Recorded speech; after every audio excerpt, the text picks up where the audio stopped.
Red light cameras. Cities install them to cut down on accidents like that one or that one. But are the costs to drivers paying off? Contact 5 investigator Dan Krauth tonight with an investigation that has been 2 years in the making.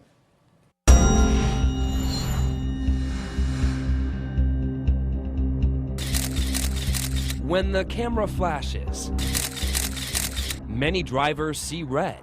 It sucks.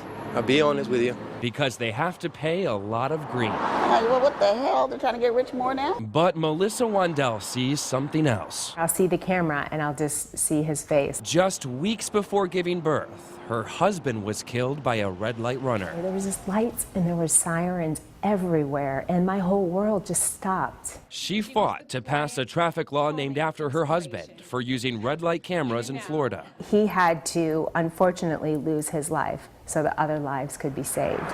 The cameras have brought in more than $12 million in Palm Beach County, the only county in our area where they're installed. But are they helping to save lives?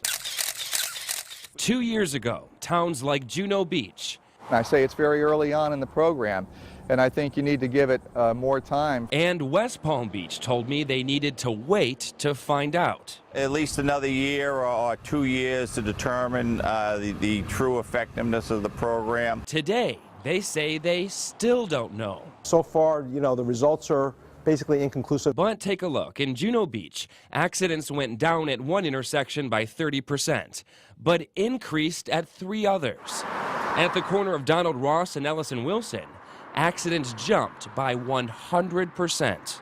Statistics game. It's 6 to 12 is not enough of a number to really come to a definite conclusion. So over a longer period of time, we'll have a better idea of how the program is actually working. The city of West Palm Beach has had the cameras the longest. In my opinion, it's inconclusive at this point. But a city spokesperson tells us they haven't been keeping track of accidents at red light intersections. And West Palm Beach isn't alone. A dozen other cities did not report accidents to the state, even though they're required to each year by state law, the law Melissa Wandell helped create. The camera program is not going to work if you don't, do A to Z.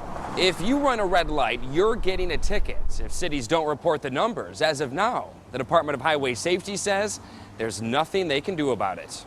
And I can make an inquiry on this. Now, Senator Maria Sachs wants to do some tracking of her own. We need the hard data.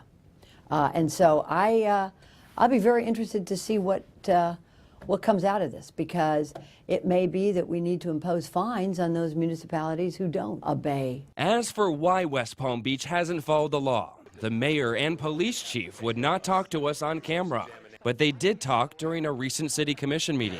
Previously, they were in locations that were not very highly trafficked, so it was really hard for us to do a before and after. The mayor said the cameras weren't installed in the right locations in the first place at the area's busiest intersections. All those in favor signify by stating aye. Aye. Despite the placement and not keeping track of the numbers, the commission voted to install another 52 cameras at 24 intersections throughout the city.